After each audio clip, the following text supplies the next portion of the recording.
Saludos cordiales a todos. Mi nombre es Miguel Caguaripán, perteneciente al grupo de Adriana Cartaya, Ronald Castañeda y el compañero Reyes Bermúdez. A mí me tocó hablar sobre la parte de la formación de la imagen con relación a las escalas de grises o números CT, la escala de Homefield, la formación de la imagen con relación al DAS, al Data Acquisition System, y la reconstrucción de los datos crudos de la raw data. Bueno, bien, como todos sabemos, ¿verdad? En tomografía, la esencia de la imagen tomográfica es el coeficiente de atenuación lineal de los diferentes tejidos. Hablamos de tejidos u órganos del cuerpo humano en el caso de nosotros, pues, pero la tomografía se puede utilizar para otro tipo de investigaciones. Este coeficiente de atenuación lineal es de suma importancia conocerlo y manejar, pues, su concepto. La representación de una imagen tomográfica no es más que la representación, pues, del coeficiente de atenuación lineal que ofrecen los diferentes tejidos al paso de los rayos X. Este coeficiente de atenuación lineal va a depender básicamente de la energía emitida por el haz de radiación. En principio, eso lo podemos llamar como I sub 0. Va a depender también de la energía que llega al detector, porque, como bien sabemos, no toda la energía que se emite va a llegar a los detectores. Ya sabemos que la radiación interactúa de diferentes maneras, básicamente por el efecto Compton y el efecto fotoeléctrico.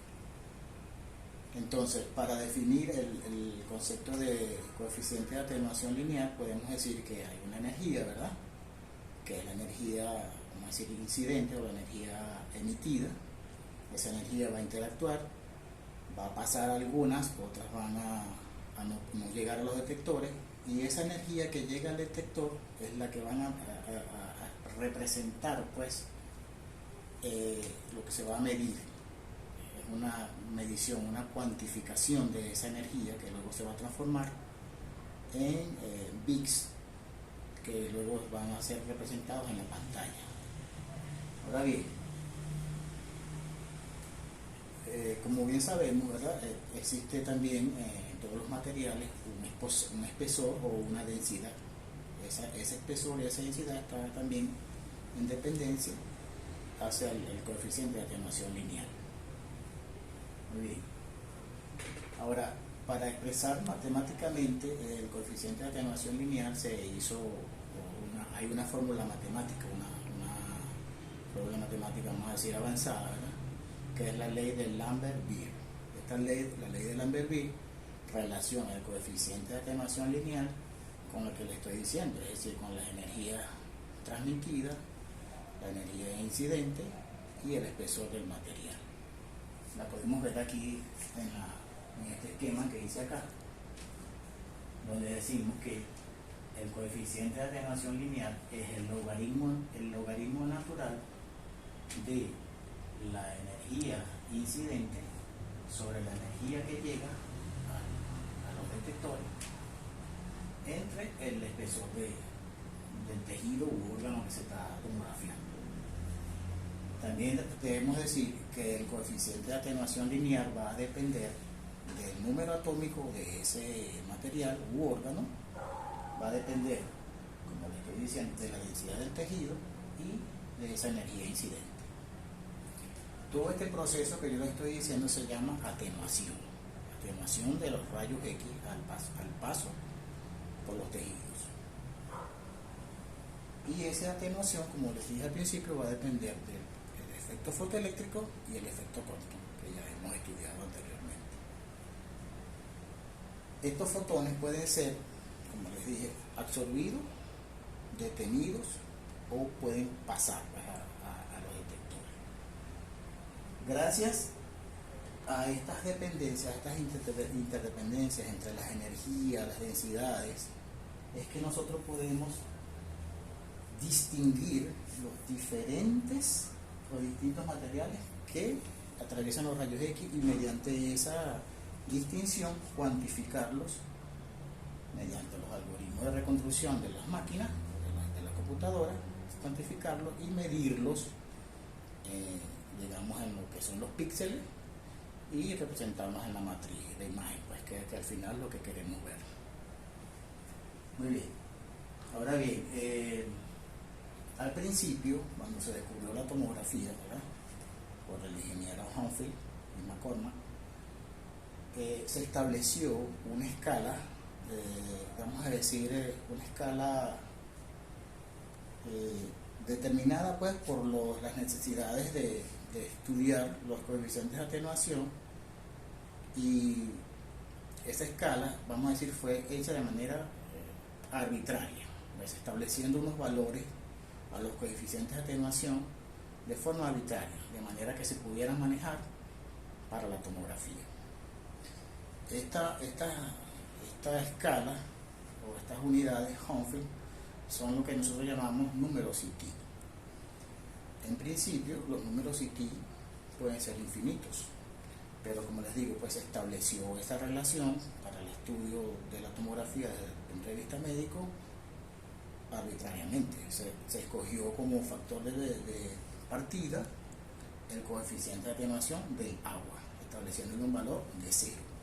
Entonces desde allí se ha establecido la escala de Humphrey, valor 0 agua como punto de partida, y el valor de -1000 hacia el aire. Digamos que es una atenuación despreciable porque el aire pues no ofrece una resistencia como tal al paso de los rayos X, y por el otro lado hacia +1000 o más todavía, dependiendo de la densidad del tejido, como puede ser, por ejemplo, el hueso cortical. Entonces, estas unidades Humphrey, ¿verdad?, son de gran ayuda para los médicos, para los clínicos, porque se pueden caracterizar diferentes patologías. Es decir, uno pasa el ratón en la imagen de tomografía, ¿verdad?, y te puede decir el software que esto puede ser, por ejemplo, un tejido anormal, un tumor, puede ser sangre, puede ser pus, una pionefrosis, una hidronefrosis, etcétera, etcétera. En este sentido, ya se ha establecido pues una cuantificación, vamos a decirlo, estandarizada, ¿verdad?, de las unidades Humphrey para estudiar patologías de tomografía. Por ejemplo, podemos ver acá en la pizarra nuevamente que podemos caracterizar los tejidos por unidades Humphrey, ¿verdad? Podemos ver litiasis renales, esteatosis hepáticas, determinar el riesgo coronario, por la presencia de grasa pericárdica o de grasa pues en las arterias. Cuando hay un accidente cerebrovascular podemos distinguir entre hemorragias subparanoideas y hemorragias intraparenquimatosas. Sirve también para, como les dije al principio, para distinguir lo que es una pionefrosis de una hidronefrosis. Sirve para estudiar nódulos pulmonares y nódulos tiroideos, para cuantificar el calcio coronario, que se está utilizando mucho pues como riesgo coronario, para las placas arterioscleróticas también, en el estudio de enfermedades cardíacas o coronarias, para el atrapamiento aéreo y enfisemas pulmonares, para el estudio de problemas musculares como sarcopenia y mioesteatosis. En fin, en resumen, tiene una gran importancia desde el punto de vista clínico porque permite pues diferenciar patologías dentro de un gran rango de especialidades médicas. Ahora bien, la escala de Humphrey, como les dije, es una escala simplificada, pues como bien sabemos, la tomografía se puede utilizar también en investigaciones científicas en otras áreas, no solamente en medicina, por ejemplo en metalurgia, medicina veterinaria, en agricultura, etcétera, etcétera. Entonces, la escala de Humphrey en medicina se ha hecho arbitrariamente así, pues desde -1000 representa el aire, 0 que representa el agua y más 1000 que representa vamos a decir, el hueso, la parte cortical, la parte más dura. Esta escala es una representación de los valores de grises que hay en la imagen. Es decir, es una representación, vamos a decirlo así, como pictórica, pero en escala de grises, que va desde el negro puro, que sería el aire, pasando por esa escala de grises, hasta llegar al blanco, que sería la parte del hueso cortical, como tal, o el hueso, pues, u otras estructuras, digamos, metales, etcétera, etcétera. Ahora bien, existe en tomografía un aspecto que se llama ventanas, el ventaneo. ¿Qué es esto? Esto representa, ¿verdad?, el nivel que nosotros podemos darle a esa escala de Humphreys en una determinada área anatómica. Podemos hablar de ventanas tanto de niveles como de anchura. ¿Por qué se habla de esto de las ventanas? Bueno, normalmente el ojo humano no es capaz de distinguir entre tantos valores de grises. La escala de Humphreys, como bien podemos ver, tiene hasta 2000 valores o más de escala de valores de grises. Sin embargo, el ojo humano solamente puede detectar entre 20 o 30 niveles de grises. Entonces, dentro de ese rango más limitado de la visión humana, se han establecido las ventanas para jugar justamente con esos valores de grises y poder acercarnos a uno o a otro aspecto, es decir, hacia el negro o hacia el blanco, moviendo, como les digo, pues, los niveles y la anchura de la ventana. Si nosotros abrimos mucho la ventana, vamos a tener, como decimos, una sola imagen, digamos, un solo valor. Se abre todo y va a quedar como sobrenublada la imagen. Se va a ver, vamos a decir, todo gris o todo blanco. Entonces ahí es donde nosotros, estrechando la ventana, podemos diferenciar niveles de grises más finos, podemos diferenciar, pues, los diferentes tejidos como tal. Muy bien. Voy a hablarles ahora de la formación de los datos para la obtención de la imagen en pantalla. Para la formación de los datos, cuando el haz de rayos X interactúa, pues, con el tejido, esa primera interacción va a ser recogido por lo que nosotros llamamos el DAS, o el sistema de adquisición de datos. Este sistema de adquisición de datos lo que representa es como una especie de preproceso de la imagen. Es decir, convierta esa imagen,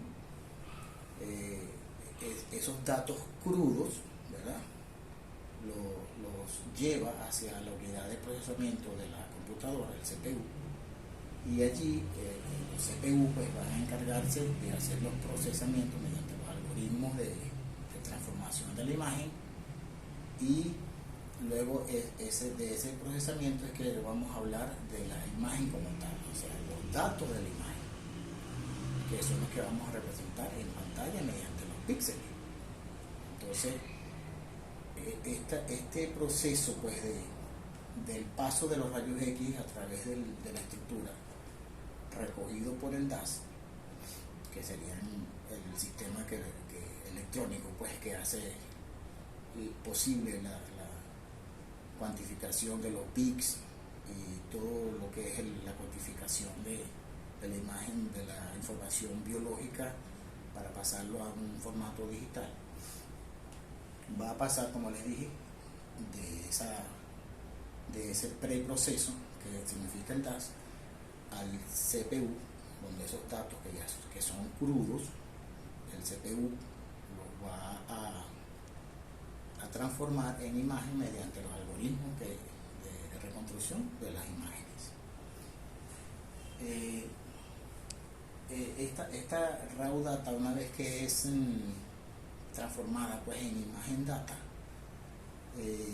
estamos hablando de un proceso, en este caso un proceso de reconstrucción de la imagen, porque, como bien bien sabemos, no, la imagen no se representa inmediatamente como tal, pues como una imagen, digamos, fidedigna, sino que es una imagen representativa cuantificada por los píxeles, o sea, un número, pues, un número binario que luego se va a transformar en imagen.